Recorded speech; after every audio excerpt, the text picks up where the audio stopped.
Европейский ремонт. Ҳам хеле гап фаҳмидагем. Ин мехона европейский ремонт дорад.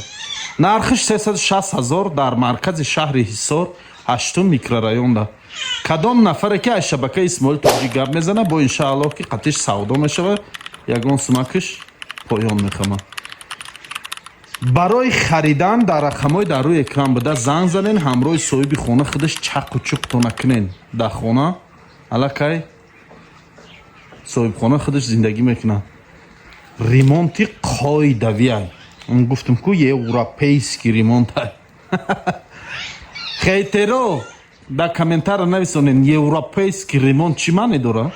Як чиз дига кадометонда ки рекламаҳои европейский лозим боша, метавонед дар директи ман ё ки дар рақами WhatsApp ман бироен, иншааллоҳ хона, мошин, чизе ки дошта бошен рекламаш мекунем бо нархи дастрас. Фақат чизои азарди набоша, корхонаҳо ё ин ки ягон марказҳои букмекерӣ набоша ки реклама намекунам.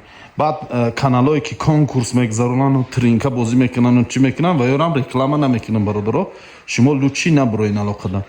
Гуфти гапҳои худам европейский чизо бошан рекламаш мекунем.